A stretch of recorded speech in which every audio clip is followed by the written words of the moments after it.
Philadelphia has been the home of many champions, but none of them possessed the mystique of the 1960 Eagles. This 1960 team developed that intangible, whatever it is. Some people called it spirit, some people called it camaraderie. It was just a strange, unique group of guys that suddenly decided that the most important thing in the world to them was to win a championship.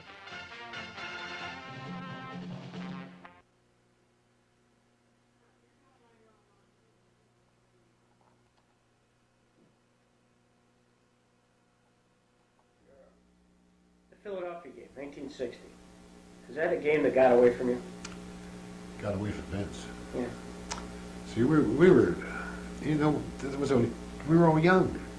This is really your first, this is the first championship game? First championship game. Here we are in Philadelphia. We're playing a championship game after only 2 years.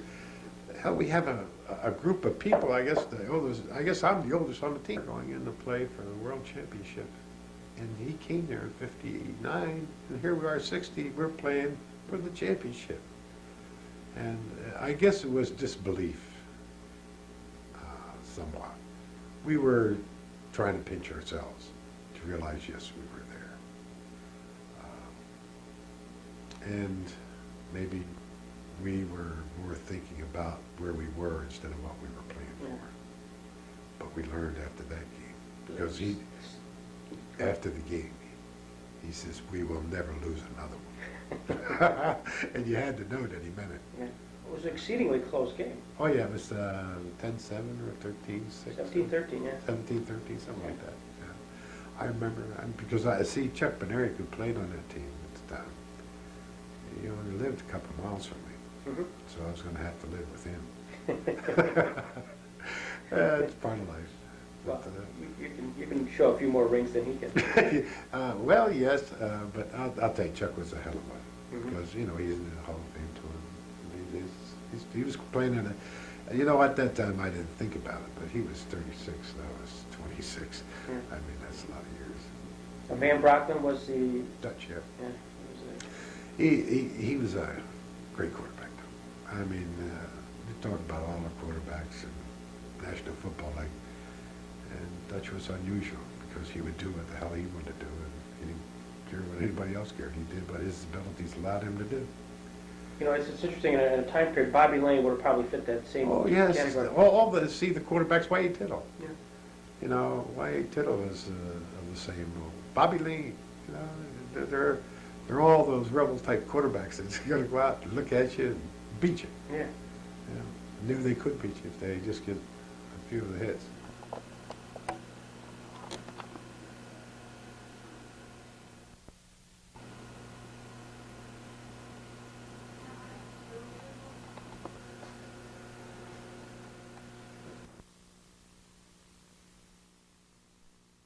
In the world to the championship. Coached by Buck Shaw, the Eagles were led by quarterback Norm Van Brocklin, number 11. It was the Dutchman's imagination and kick-in-the-butt tirades that turned this group of losers into winners. As cutting as he could be, he was a lot like all of our fathers probably should have been. Even some of the linemen that wanted to punch his lights out because of what he would say in the offensive huddle. By the end of the evening, after the game was over, they'd say, hey, Dutch, great job. Van Brocklin's got it. Van Brocklin's going to throw. He throws into the corner. Oh, it's touchdown! One time, they were going to send me out, and Dutch stepped back and said to Shaw, get him out of here. Well, my feelings were hurt at the time, but we did win the game. There were 39 of us, and we really had no what you'd call really a big star except Norm Van Brocklin. Without old number 11, I don't know what Tommy McDonald could have ever have been. With Van Brocklin, the Eagles won 10 games and lost only 2. Victory never came easily. And it was even harder to win respect. Each day when the game would be over, we'd meet the opponents in the middle of the field, and they'd say, "We wish the hell we could play you again." And we'd say, "Well, we'd like to, but we're too busy. We were on our way to the championship." This trip produced many jarring collisions, but none matched the hit that 35-year-old Chuck Bednarik put on the Giants' Frank Gifford. The impact preserved an important victory and propelled the Eagles into the NFL championship. What one game would stand out the 14 years that I played? I say December 26, 1960, the Green Bay Packer game. That one game of all the 280 games that I played will stick out in my mind forever. Protecting a 17-13 lead, Chuck Bednarik's tackle on the game's final play became one of the greatest moments in the history of Philadelphia sports. 67,000 people standing.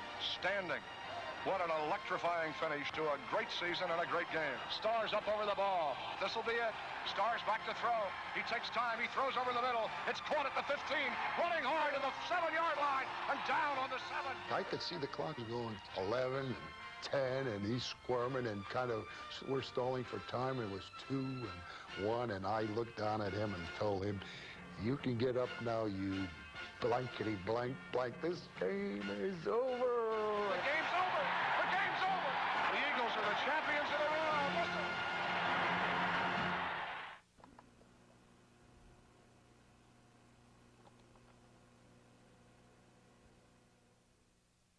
The 13 lead. Chuck Bednarik's tackle on the game's final play became one of the greatest moments in the history of Philadelphia sports. 67,000 people standing. What an electrifying finish to a great season and a great game. Stars up over the ball. This will be it. Stars back to throw. He takes time. He throws over the middle. It's caught at the 15. Running hard to the 7-yard line and down on the 7. I could see the clock going 11 and 10, and he's squirming and kind of, we're stalling for time. It was 2 and 1, and I looked down at him and told him, "You can get up now, you blankety blank. This game is over." The game's over. The game's over. The Eagles are the champions of the world. Listen.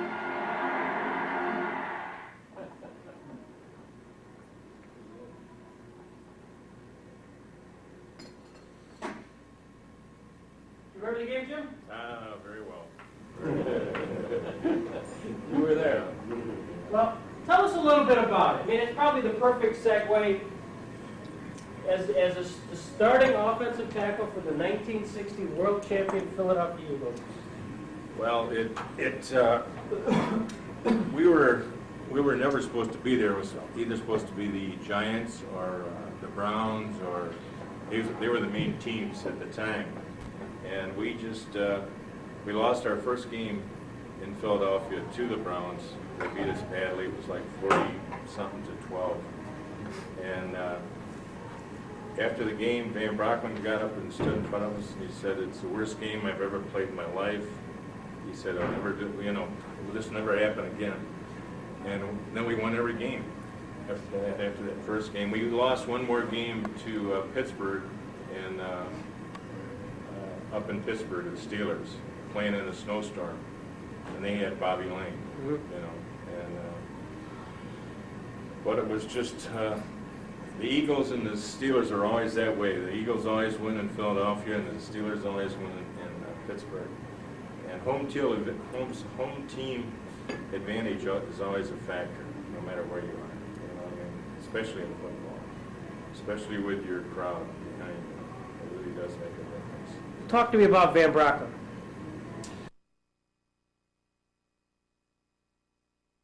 See, Van Brockman's like, I'll tell you who looks a little bit like in the boy from Denver there. I mean, he seems to be his own man, you know what I mean? Whereas now today, all the offense is strictly, it's called from upstairs, most of it, you know what I mean, for the most part. But we always came back to the huddle, and the guys were always telling you what they could do, what we could do here. Or say if you had a Bruce Smith was always rushing on the outside, would trap him, would draw him, would do whatever we wanted to. But everything is geared strictly off the upstairs now.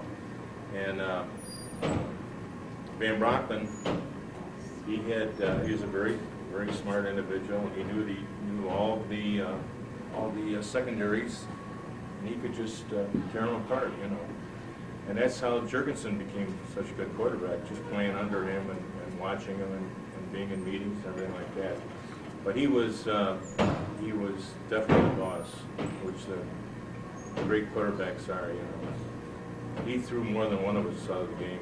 Is that right? Yeah, if you weren't doing your job, get the hell out. Really? You know, we had a kid in, we were playing the Giants up in Yankee Stadium, and a kid playing alongside me, his name was Jerry Huth. And he stuttered. And he'd come back in the huddle, and like this kid had a big forehead anyhow, and his forehead would always get scraped up because your helmet gets hard. We wore those leather Riddell's. And he comes back and he's Jesus, Jerry's in trouble with Rosie. And he was blocking Rosie, and I'm blocking Robustelli. And Christ, I got all I can handle with Robustelli. And what he wanted me to do is hit him, and just occasionally take a pop shot at him.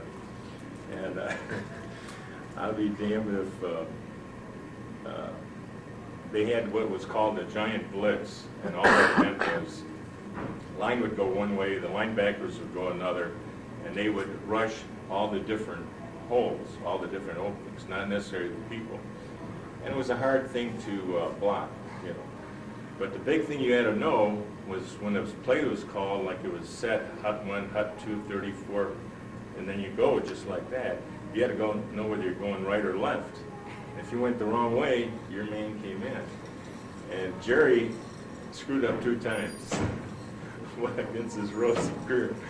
And Rosie came in and smashed Van Brocken both times, and that's when Van Brocken said, "Get the hell out of here." But the best one was the first one.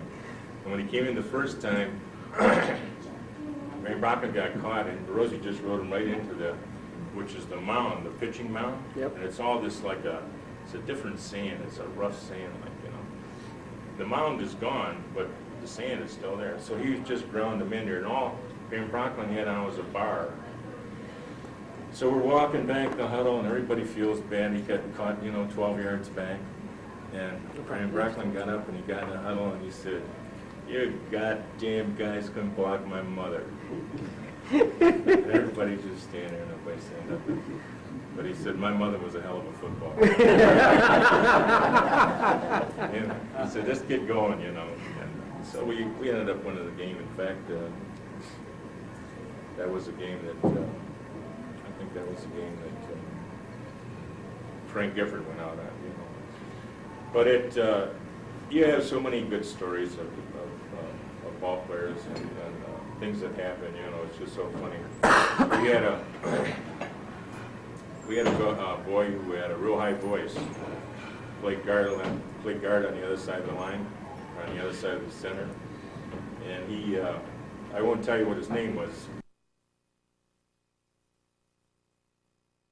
We'd go into, we'd be checking into hotels wherever they were, different cities, and everybody had an Eagles blazer on like that. And here you see 35, 40 big guys standing around the desk. And everybody's saying, "What room we got? It's your room there or something." And you hear this one guy, and he'd be hollering, Vinny, you got the key." These people that be standing around, where's this voice coming from? They couldn't believe this voice. Yeah. Oh my gosh. But it was a great experience. Chuck Bednarik. World War II created a new breed of NFL player. This is the face of pro football in the 1950s. It is the face of Chuck Bednarik. Somebody's out there to get you. And boy, you're going to defend yourself. And now you just turned killer. And of course, as the game progresses and in the heat of the battle, you're getting hit. And then suddenly all you think of is, it's that kill. Kill. This is the way you go after him. You're frothing from the mouth. You say, "Get him. Get him."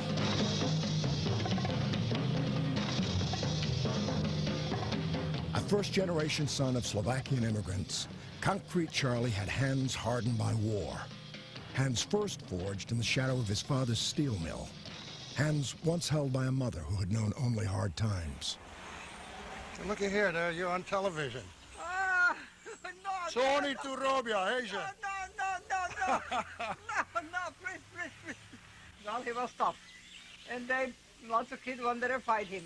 And they told me, and I told him like that, don't hit him first. But if he hit you, anybody hit you first, give it to him. Give him a good one. I remember on the 4th down punting situation, I snapped the ball to the punter, and as soon as I brought my head up, pow! Jeez, my helmet flew off, and I saw these little black dots in the yellow thing, and I also saw the number. Woo! And I went up to him. I said, "You son of a bitch, I'll get you." Number 65 was Chuck Knoll. The feud grew over time. 4 years later, there's Chuck Knoll. Lo and behold, the game's over. Here he comes. Here he comes. He said, "Are you ready, you?" And I went, whoom. I mean, I gave him a shot, and he went down. Bert Bell fined me $500, and he said, "I want you to apologize to that boy." Now, it takes a little courage to go up to somebody when something like that happened, to say you're sorry. So I remember it took, I was waiting, and then finally I went over and I said, "I want to apologize for what happened in Philadelphia." And he came up close to me and he said, "Bullshit."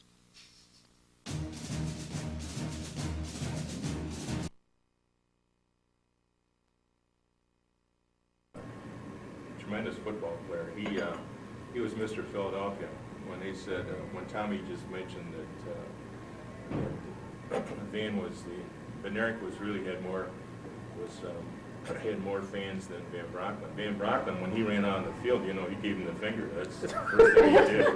You know, when he ran on the field, he played at Franklin Field, you know, at the University of Penn there, and he would be introduced last. And when he come running out, they would automatically, they would boo him. And this is through every game, you know, one game after another. But it was just a thing he had with the fans, and he'd run out and they'd be booing him, and he'd go, "Yeah, like this." Keep on running, you know. But it was funny.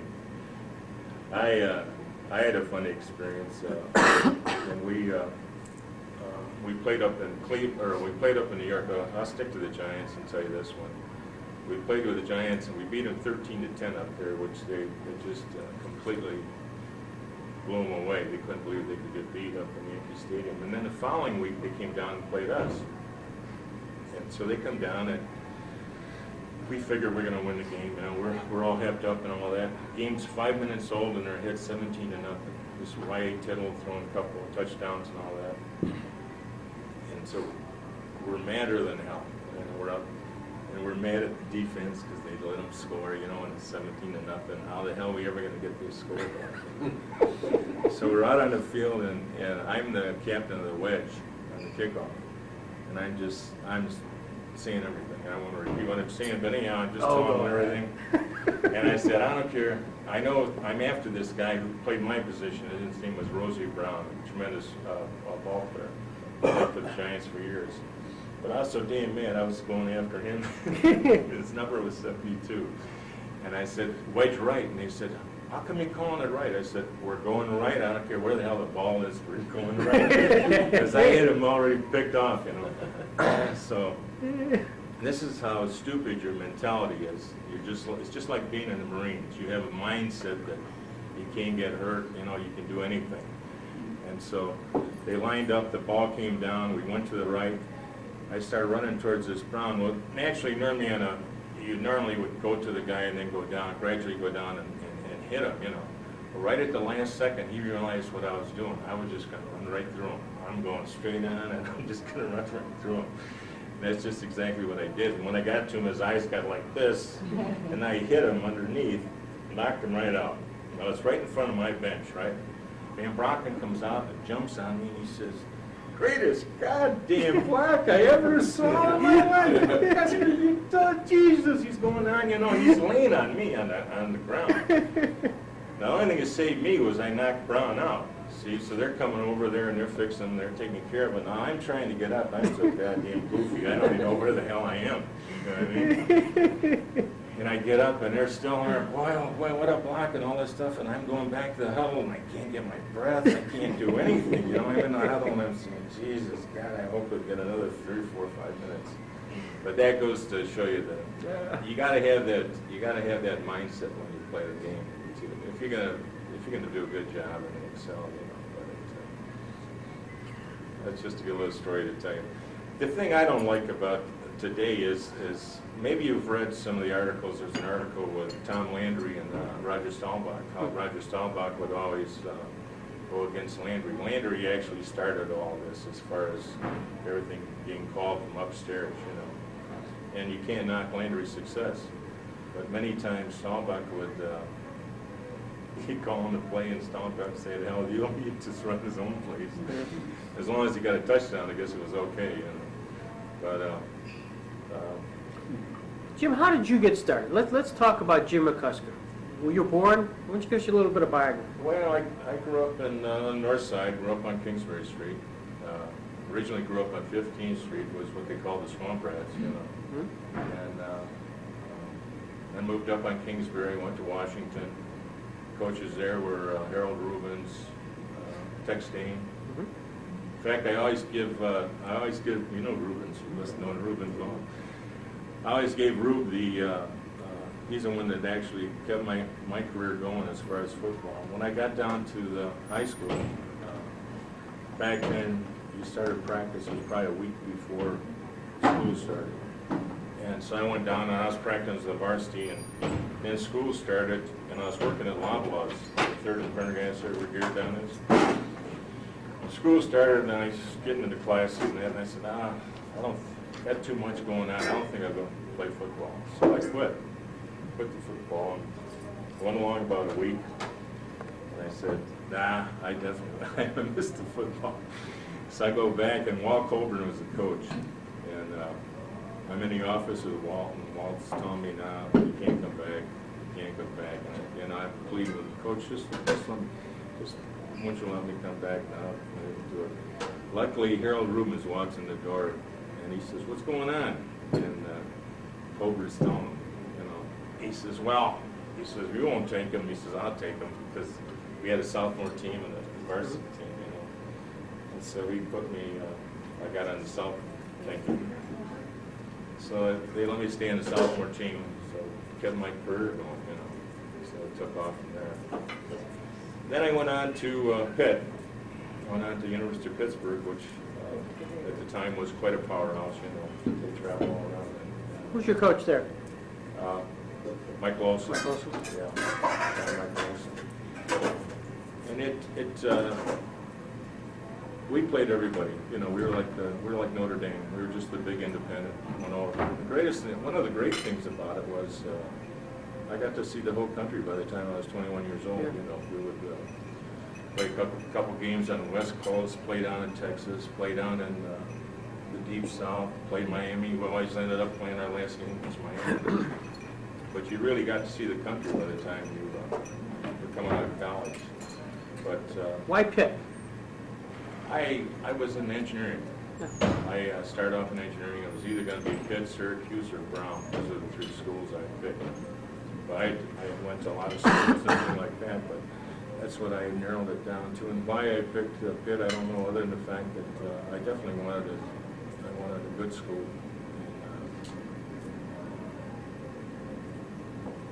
As far as you know, distance from home, that would mean it. But I was lucky. While I was there, we went to 2 bowls. We went to Sugar Bowl. We went to the Gator Bowl. In fact, the Sugar Bowl, which was 1955, was the first time they let blacks into Lane Stadium. They let them in. They were, if you can believe it, just to think this. It's the first time, and they let them in the end zone. They were allowed in the one end zone. And we had a black boy on the team. His name was Bobby Greer. He was our fullback. And the game ended up 7-6. And they called a penalty on him, which put the ball on the 1-yard line. That's the only way they ever scored. It was really a bad taste in our mouth. Yeah. The only thing about Pitt was we couldn't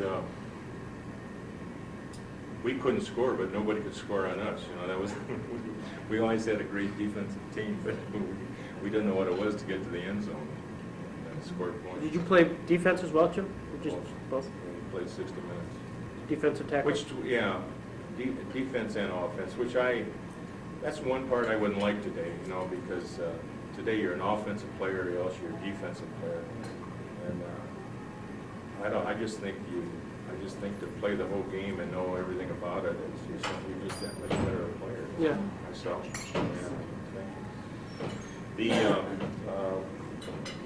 And we played all over the place, Oklahoma, you know, all different places. But it was great, and then by the time my junior year, I knew that I was going to be a pretty high draft choice in the NFL. As it turned out, I was drafted by the Cardinals. I was the second draft of the Cardinals, which was the 13th pick in the country at that time, which would be worth probably about $8 million today, I guess, something like that. I signed for $8,500 plus $4,000 bonus. That was when I signed. When I retired, I was making $22,000 a year, and that was tops for an offensive lineman. Yeah. The highest paid guy in the league was either John Brody or else Jim Brown. Jim Brown was making 45, I think. Dan Brockman was making 35, I think. Was there any negotiations at the time? I mean, did they just send you the contract? You just went and talked to the general manager, and that was it. You know. Didn't have an agent or? No, there's no reason to. Actually, you know, with the money being as big as it is, naturally you've got to, if you can prorate it any way you can, great. But I mean, you have a league contract, and the only thing you can do is add to the league contract. You know what I mean? Yeah. So the contract itself is there. All they do is fill in the numbers. But, just as an aside, you saw Jim Ringo on the tape here, yeah. and I did not include that piece, but Jim was part of the, I don't know if you ever heard this story, but Jim in Finley Lake, and he was with the Green Bay Packers and played for Vince Lombardi, and he just was honored his second or third All-Pro in a row. And he thought he was worth X amount of dollars and was on a fishing trip with Jerry Kramer. He was the offensive guard. And he was talking with Jerry, and it's just it came up, you know, Jerry, what are you making? You know, it's the first time we were going to talk about it. And he told him, and Jerry is younger than Ringo. Ringo said, wait a minute, I'm 33 years old. I'm several-time All-Pro.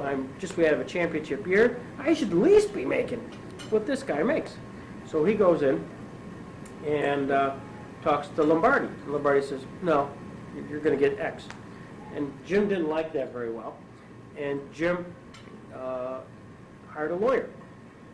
And Jim left a message with the secretary, Vince Lombardi's secretary, that his lawyer would be in contact with him. The first agent, if you will. And so Jim's lawyer then called Vince's office. Vince Lombardi asked for an appointment. And Vince's secretary got back and said, well, it will not be necessary. You may advise your client he's just been traded to the Philadelphia Eagles for Earl Grove. And so Jim tells that story with great relish, saying that was my first chance of using an agent in the NFL history. And that's how it ended. I got traded. Ultimately, my career, you know, ended in Philadelphia. But that's the... You got a free ride at Pitt, don't you? Oh, yeah. It was a scholarship. And they, you know, even back when I came up, you guys, in a lot of cases, if you got hurt in college, that was the end of your scholarship, you know.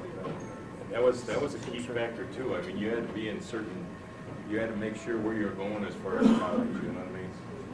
And I'm talking back in the 50s, but more than one person I know of at other different colleges, they got hurt, and that was it. Yeah. Just did not have the contract. Now, you signed with Chicago. Signed with Chicago, played a year, went back to camp. I was in camp the following year, and the coach's name was Pop Ivy. Mm-hmm. And he came down from Canada. He was originally under Bud Wilkinson at Oklahoma, and he came down from Canada, and he was trying to put in this they called it a double wing offense. Well, it's not an offense you can use in the pros because it's just too slow in developing, and the guys are too fast, and they just eat it up in the backfield. But anyhow, he had a policy. This is how I got traded to the Eagles. He had a policy that if you started a position, you ran under everything. And I mean, back then you only had 33 ball players and then 35 ball players.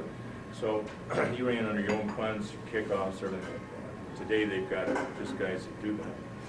But so we had 6 exhibition games, 14 league games. That's what we played.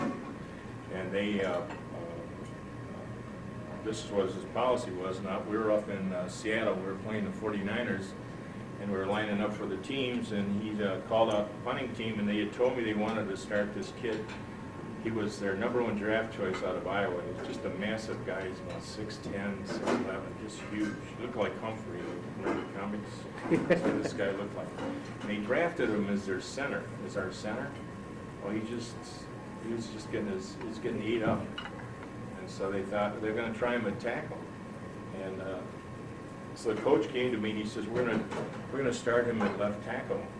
I said, okay. I said, I don't think you should. I think you should start him at right tackle because you've got the pass rusher at left tackle. You know what I mean? He said, well, we're going to try him. I said, okay.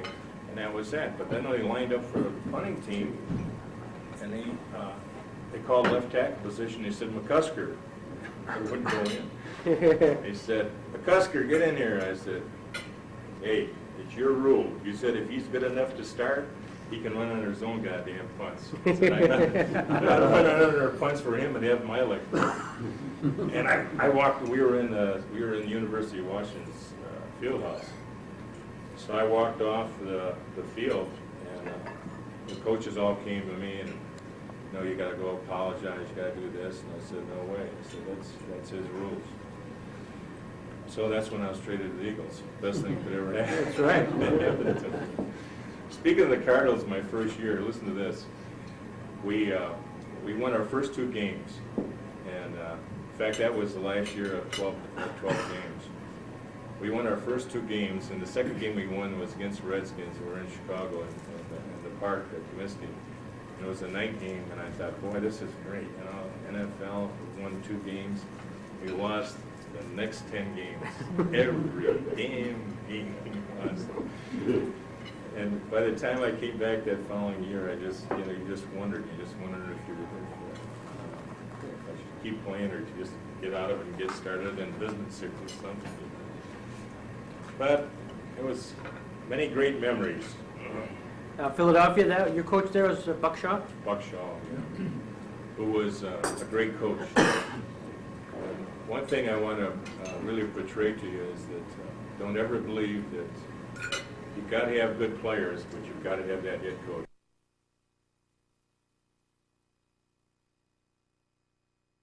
I really had a great career, and then I had worked in sales. I originally worked in steel sales, especially. I sold specialty steel for a big steel warehouse distributor. Then I eventually went into a commercial bakery, which was, that's how I got into the pub. I worked for a commercial bakery which had about 175 trucks on the street. They're all big down through, from New York down into D.C. And I call on everything from racetracks to colleges to school systems to restaurants, everything like that. And I saw this operation that I liked, and I just kept watching and watching it. When I decided to retire, I thought, I think I'm going to go back home and build this place. And what I liked about it was that it appealed to all different ages, not just one particular age, a young age, or something like that. And so here I am, 33 years later. I've enjoyed it. Talk to us a little bit about the guys who are really tough, the characters that you were there during some unique time periods, the Big Daddy Lipscombs of the world, the Bobby Lanes, and all of that. Yeah, well, I'll tell you one thing about rosters. Maybe Kenny could very a roster is just a pack of lies. When you look at it and look at a guy and he says he's 6'2", like they had me listed as 6'2", 245. But at the time I was 6'3", 265. they had Rosie Greer listed at 295. Well, he's more like 400 pounds. You know what I mean? Big Daddy Lipscomb, he had to be 400 pounds if he weighed 10 pounds. You know what I mean? But Big Daddy was fast though. He was huge but fast. I played a game down. In fact, it was my first NFL game. We played College All-Stars, and then we came down to Austin, Texas, and we were playing Baltimore Colts. I'll tell you how fast Big Daddy was. They had him play at middle linebacker in what's it called, a 4-3 defense, which they had back then. Place Sam Hupp played. We threw a long pass. They intercepted the pass, and we're running all over hell, and we're trying to tackle this guy, and the guy's running all over the place. And I'm going cross field, and I'm running, all of a sudden, boom, I go up in the air. Somebody clotheslines me. I go up in the air, and I do a flip in the air, and I come down on my head. And the guy walks over, and he looks down, and he says, "I hope I didn't hurt you, Jim." It was this Big Daddy Lipscomb. When it shows in the movie, I'm running by, going like hell, and he just sticks out his hand like this, and I just go, "Thanks to a duck." But he played the game. It was like it was his game. I mean, it was all played under his rules. You know what I mean? He was so big and so massive. Rosie Greer was like that too. But there was what Ringo said is so true. There were so many individual characters back by the but they didn't do the stupid things that I don't like today. I don't like all the show-off stuff today, you know what I mean? Somebody makes a big tackle and jumps up and does a rah-rah or something like that. And that idea of running up in the stands, to me, that's a joke. I just don't believe it. Mm-hmm. What was your biggest thrill? Oh, without the championship by far. Yeah. NFL championship, the Packers waged a seesaw battle with the Eagles. Late in the fourth quarter, trailing 17-13, Green Bay learned a brutal big league lesson. And we're down by 4, and so we have to score a touchdown. And we move about 80 yards. I mean, we're chewing up the field. Taylor is just wonderful. Bart Starr has just one more chance. He throws a short pass to Jim Taylor. Taylor brings the crowd to its feet, and he nearly gets loose. But Chuck Bednarik grabs him on the 10, and that's the end of the line. Bednarik lays on Taylor and delays the clock to the point that we can't get another playoff. In that locker room, after the game, I could still remember Lombardi saying, "Boys, you did a great job. You had a great season." And he said, "This will never happen to us again." Protecting a 17-13 lead, Chuck Bednarik's tackle on the game's final play became one of the greatest moments in the history of Philadelphia sports. 67,000 people standing. What an electrifying finish to a great season and a great game. Starr's up over the ball. This will be it. Starr's back to throw. He takes time. He throws over the middle. It's caught at the 15. Running hard to the 7-yard line and down on the 7. I could see the clock going 11 and 10, and he's squirming and kind of, we're stalling for time. It was 2 and 1, and I looked down at him and told him, "You can get up now, you blankety blank. This game is over." The game's over. The game's over. The Eagles are the champions of the world. Listen. How much money they make, they all want that ring. Yep. There's no two ways about it. You know, no matter how much, whether they want to be all pro or whatever they want to be, every one of them still wants that ring. It was so funny. I was laughing. I remember back when we won the championship, and they were saying you could get a ring, you could get a pendant, you could get a watch, you get all these different things, and some guys were getting their wives these pendants, and I'm saying, "What are you doing that for?" Yeah. I mean, as much as you love your wife, I know, but it's still, you know. And they probably got divorced, and she took that with her. That's right. But that's funny. That's cool. It's one of the things we should have forewarned you, Jim. The worst thing to do is when you're the speaker is actually order your lunch with the rest of us. After, right? Yeah, no problem. Too bad they don't have that game anymore, the College All-Star game. You know, it was put on by the Chicago Tribune, and it was a great game. And I don't know why it ever stopped. We were one of the last teams to beat the pros. And, we won 35-14, and we played the Detroit Lions under Bobby Lane. And they, our coach was Otto Graham. It was the first year that Otto Graham had coached the All-Stars. And he's just a tremendous individual. And as great a quarterback as he was that I watched him when I was a kid, he was just that great a person, you know. And we had great assistant coaches. I had John Sandusky, who was the line coach. And, in fact, when I went into the pros, I went in as a defensive end. That's what I was going to be for the Cardinals.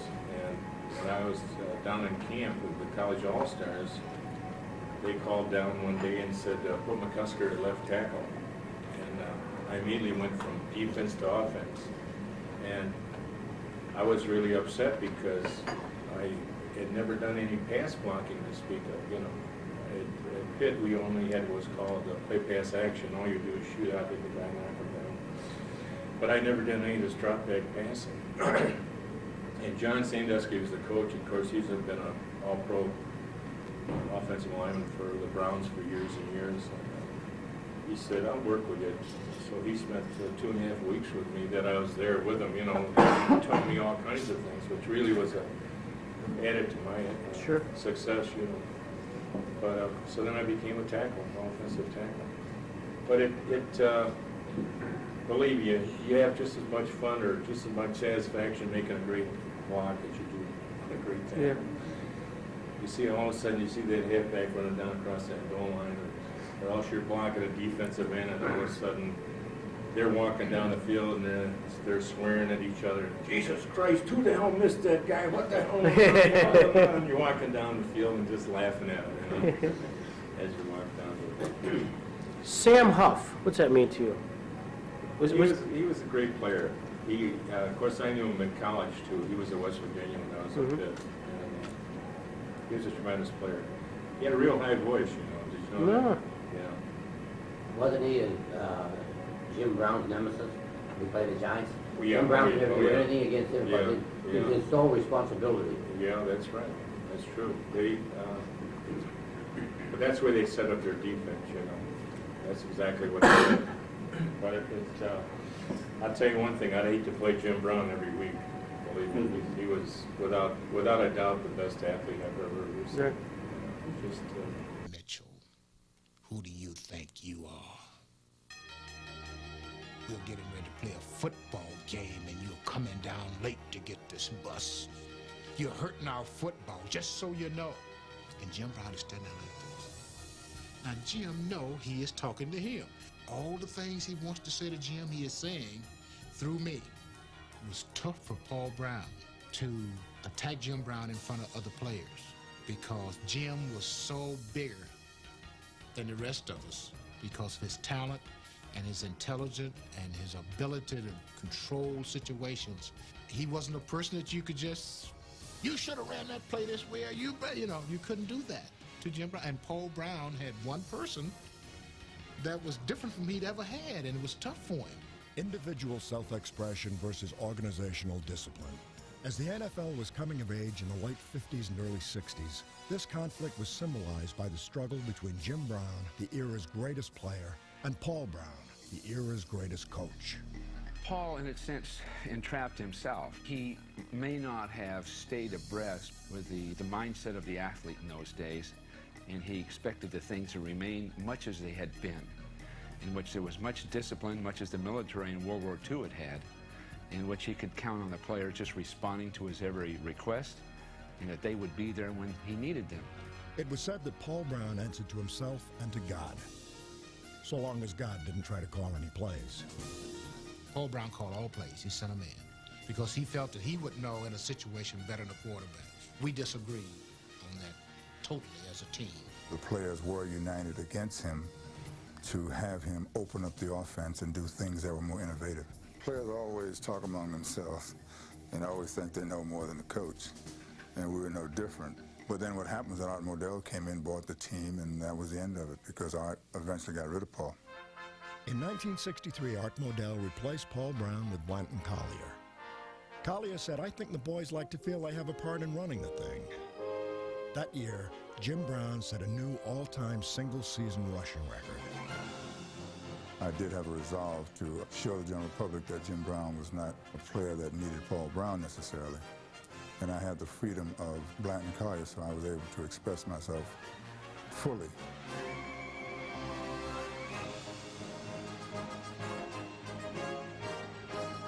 You gang tackled him, you did everything, give him extracurriculars.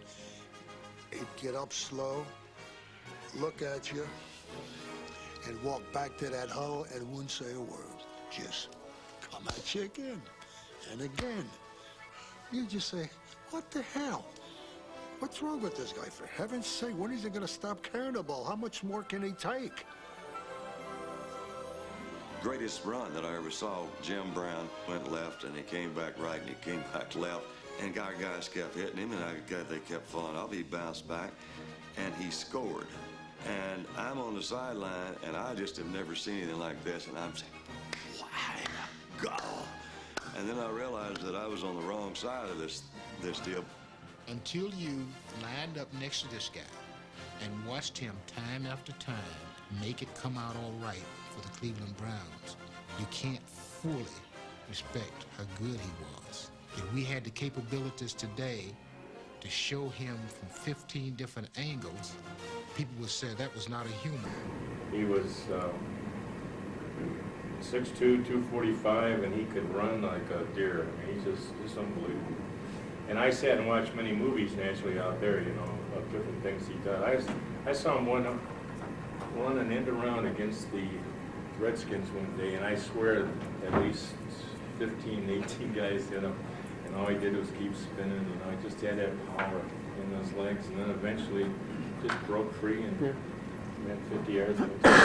Just unbelievable plays I saw. But he wasn't the best person as far as off the field. You know, he was really a pain. It was all the black-white thing, and he just couldn't get it. And no matter what you talked about or no matter what went on, it was always black-white. He was persecuted. And he didn't come from that. You know, if he came out of the South, I could probably understand it a lot more. But he came from grew up in Long Island, went to Syracuse. And he was always treated royally. But we would have, with the Browns, we always had a team party at Cleveland Sheridan after the game. And everybody would go there, and there'd always be some celebrities in town. They would always be invited. It didn't cost you anything. I think it cost like $30, $35 for the evening. It was just the Sheraton wanted everybody there. And we were up on the second floor on the mezzanine, and people would come up and get autographs and all that. And that's the way it was set up for. Sure. Well, he would never come. And we had 9 black boys on the team. Everyone else would show up except him. He just wouldn't come to him. Never signed an autograph. Come down in the lobby. Whenever you walked into the lobby, that you're gonna have to sign an autograph. Never sign him, just walk up. So, but he was that type of person. But what can you say? I mean, he was a tremendous athlete. And he acts like a jerk when you see him today. He's still wearing that, whatever color. I think it would bother you. You still have that feeling, though. You still, it's your locker room, it's your field, you get all those feelings. I'll tell you a funny thing, though, and I purposely watch it on television. They still do it. You'd go out there and you'd warm up, and all the linemen are normally down in the end zones.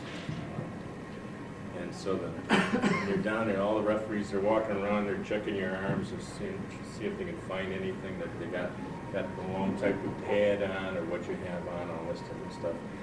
Now then you run into the field, you run into the locker room, and you have like 10 minutes to get back out on the field. When you go into the locker room, everybody's strapping on everything. They're putting on everything they can find, right? And what they used to have back when I played with, they had tape cans. I explained this to Russ and Greg before. They take a tape can and they'll cut out about a third of it and they'll snap it on their wrist and then they'll tape it on, see? And then they'll take their jersey down and they'll tape their jersey so that they can't see the damn tape can. Then they come out there and they start the game and they just give you a slap like that across the head. And it's just like a baseball bat hitting you in the head. And if you complain to the referee, they wouldn't do a damn thing. In fact, one of the greatest guys for the that wore the tape cans was Ernie Stoddard. I don't know if you ever remember Ernie Stoddard. Yeah. But that's why they outlawed the head slap. You could no longer use the head slap, and you could no longer leg whip. Well, our defense of the tape can was the leg whip. And I just tell them, go take those tape cans off, I'm going to kick it. You know where I'm going to kick it. How about the turf? The TV there, Tommy McDonald, he used to use the goalpost to run his pattern. You know, he'd go down and lock his arm around it and swing around it, okay. and then go shooting out into the flat in the end zone. And the back was trying to cover him. The back couldn't cover him. You know? He had it down pat. Yeah. That's how he scored so many touchdowns too.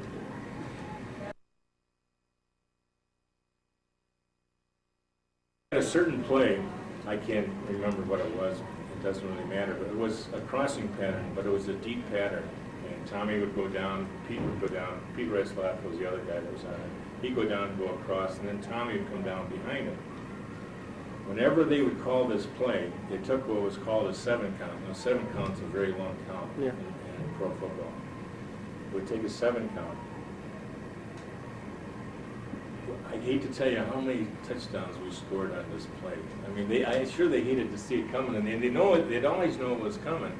And the coaches used to go in and they'd say, "God damn you guys.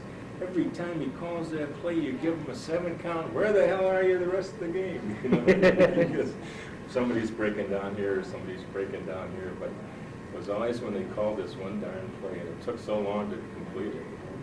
It worked. Give you a story about Van Bronklin and how the quarterback on the field knows so much more. I mean, you can look down on that field and see things, but it's not the same as being down there. We were playing that second game that I was telling you about, back-to-back with the Giants, and we're playing in the University of Pennsylvania, Franklin Field. And so there we were. He had, like I said, 17-0, and we gradually come up almost 17-14. And it's the last maybe 4 minutes of the game. We're setting up Sam Huff is what we're doing. I mean, this is what Van Bronklin is doing.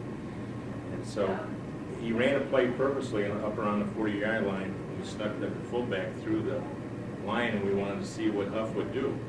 Well, Huff didn't pick him up. So we come back and we ran a couple more plays, and we're still setting Huff up. That's all we're doing is setting him up. We get over to about their 40-yard line, call the same darn play, and what it is, it's a running play, pass play. It looks like a running play and all that. They run the play. Ted Dean goes through the line, looks like he has the ball, runs towards Huff. Huff turns and runs to cover somebody else. He runs down the field. He lobs a ball to him. We win 21-17. Wow. But that's Van Bronklin. See, that's the difference of that quarterback. Yeah. Who was the toughest player you played against? They all have their days. You know what I mean? Is there a guy that you said, "Gee, I'm not excited about playing against him"? I played against a guy by the name Gene Brito. I don't know if you ever know that name from the Redskins. He was all pro for years. And he wasn't very big either. He was like Andy Robustelli, real fast and basically a linebacker. You know what I mean? But playing defensive end, very fast. And so first time I went up against him as a rookie, I was scared of, I was really worried about him because this guy's all pro and I'm really worried, So I have a great game against him. Now we come around to the second game. We play everybody twice back then, Come around to the second game and he just ate me up. I mean, he just, threw my jack all over the place. After the game was over, I didn't even want to walk into the meeting and look at the movie. But you got to go in there and take your lumps. But that's what can happen. Funny, the first play I got in at Pitt, and I knew I was going to play. I was a sophomore, This part isn't funny, but this is exactly what happened. I'm at Pitt, and I know I'm going to play, but they weren't starting me. But I knew that I was simply going to play a lot of the game. And so the doctor's walking around. His name was Doc Smith. He's walking around. He's giving these little orange things to guys. Do you want a pill? Do you want a pill? Do you want a pill? And these guys are taking pills, you know. Hell, I'll take a pill. So I took this stupid pill. It was a penny, is what it was. I mean, I take this penny. So I get out there, and I'm waiting to go in the game. I'm waiting, and I'm not getting in the game. My face is numb, my jaw's numb. I mean, I'm exploding, you know. I'm saying, what the hell did I take? You know? So finally, Mike Wilson, he calls McCusker. So I get up and I run over, and we're playing in Southern Cal. We're playing at Pitt Stadium. And says McCusker, and so I run up there, and he tells me to go in, whatever he told me to do when I went in. And so they call an end around to my side. And what I'm supposed to do is I'm supposed to hit this end and then go through and knock down, try to get the linebacker. I shoot off the line. They call a play. I shoot off the line. I knock the end right over. I go straight through and knock the linebacker down. My halfback comes around. His name was Corky Koss. He's running downfield, and I'm running down the field with him. I'm only about 2 yards behind him. He runs 65 yards for a touchdown. And all of a sudden, we're walking up, and there's Corky, and walk alongside him. He's saying, Jesus Christ. And I said, what's the matter, Corky? Somebody's offsides. Look at somebody's offsides. I get up there, and I was the one offsides. And he's bitching all the way back to hell. He's saying, God damn it, I wonder who the hell did that, you know, blah, blah, blah. And I'm saying, yeah, no, I'm thinking, God, I hope it's not me. So then I get up there, and I figured, sure as hell, they're going to pull me off the field, you know, because I goofed up. As it turned out, when they show the movies, I'm moving with a ball. I'm the only one moving. I'm moving with the ball. The guy centers the ball, and I'm just, boom, I'm gone like that. I really wasn't offsides. And the coaches, and they used this one play for, well, they still used it with Ditka when Ditka was there. They said, this is the way you fire out and hit the end and pick up the linebacker. No kidding. They used this play over and over. But I was higher than a kite, and I never, ever, ever took a pill in my life after that. Honest to God. What was your most embarrassing moment? That was about it. Could have been much worse. Well, I'll tell you, Van Bronken gave me the nickname Ears. And maybe about the 2-yard line, down the goal line. I had the wrong count. I shut off on a 1, and it was like a 2 or a 3, you know. That's embarrassing. I mean, when you're on the 2-yard line that goes back to the 5-yard line or something like that. It's okay if you score. No, I'd say that play at Pitt was about as bad as anything. Max, now, was your team integrated? I mean, you obviously had a few with the Eagles here, but was most teams when I was playing in the 60s had 4 or 5 players, maybe 3 players, 4 players. The Browns had 9 players. That was because of Brown. Brown had that much clout. But no, that was usually 4 or 5 players. What was the relationship? Did they stick to themselves? It was never a problem. No problem? No, it was, you know, it was always, with athletes, it's always good. I think what's happening is just the money's taken over and the drugs are taken over. Mm-hmm. You know, it's almost seems to be like a combination. Yeah. Person has the money, and then they buy the drugs, and some of the things you see that goes on, it's horrible. I mean, it's ruining the image of the athlete as far as I'm concerned, you know, where the athlete was looked up to in so many cases. Well, I'll give you a good for instance. We get statistics all the time, players and that, you know, previous players and players today. When I was playing in the 60s, 85% of the guys had their degree. Today, less than 50 do. No kidding. Less than 50%. And that's bad. You bet. What was the reaction of the city of Jamestown after you guys won the championship in 1960? Did you come back? Did they have, were you part of the sports dinner at the Temple? Yeah, well, I always had the bookies calling me trying to figure out what the points were. They wanted the inside in the game. And I can tell you how many times different people did that, you know. No, it was nice. It was very nice. It's just the thing that you go through that you, at the time, I don't think you appreciate it as much as you do afterwards. Yeah. You know what I mean? Yeah. And I'm sure you've heard that from many athletes. Well, you heard it from the golfer the other day. They won the Masters. Yeah. He said the second time around, he said, I really appreciate it. He didn't know what was going on the first time. Any other questions for Jim?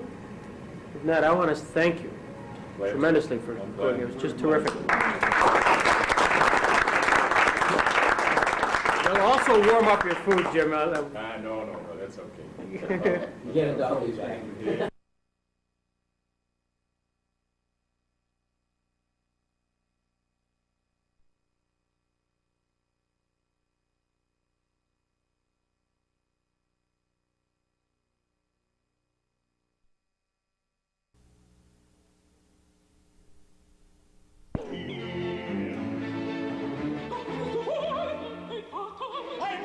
Ein Fixen, und wenn so stolz strahlte der Fleisch,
Funding for tonight's presentation of the Metropolitan Opera is provided by Texaco, a supplier of new System 3 gasolines and other petroleum products.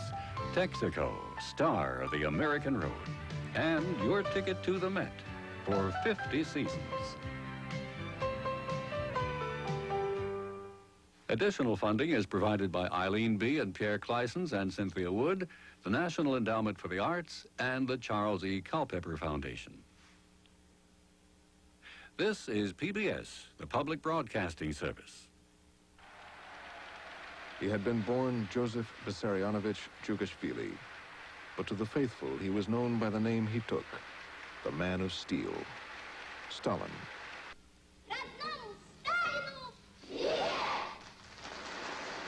Under his regime, 25 million innocent people were killed.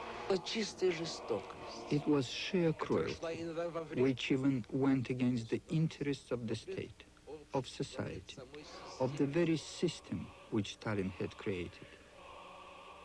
Yet when Stalin died, the nation wept. For us, it was like this. When I was a little girl, I thought God and Stalin were the same. Now, a three-part series on Joseph Stalin profiles the leader and his legacy. Watch Episode 1 of Stalin. Friday night at 10 on Channel 17. Dawn in a primitive forest. From its shrouded mists emerged the last predators of Europe. In this vast and lonely outpost, they make a final stand in Spain. There's a feeling of Africa here, not only in the far horizons, but in the abundance of hunters and carrion eaters. Vultures now rule the homeland of the conquistadors. Weighing up to 25 pounds, with wings spanning more than 8 feet, she's the largest bird of prey in Europe. And wolves prowl the timeless hills. Only here in Extremadura do they still gather to keep alive a memory of that older, wilder Europe. Fragile and remote, it's a complex living relic of the past. Extremadura, Spain's forgotten forest. Next time on Nature. Sunday night at 8 on Channel 17. We now return to the Metropolitan Opera Presents.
Reisiger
Kümmert, kühle sie frei.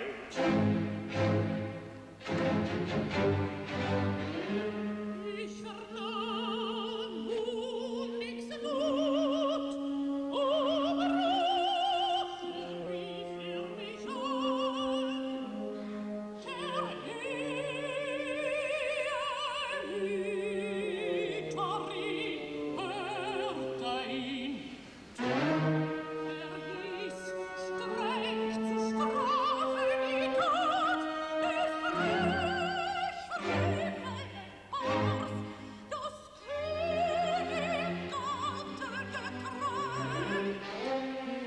So schlimmes sucht das Paar, das Lieben ein Föderenz, denn in Zaubern siegte sie, wer ist in der Hände Macht. Mit Tod und Tauch du dich stellst, als wüsstest, wer war du nicht, auf die heilige Neid, ihn hart gekränkt.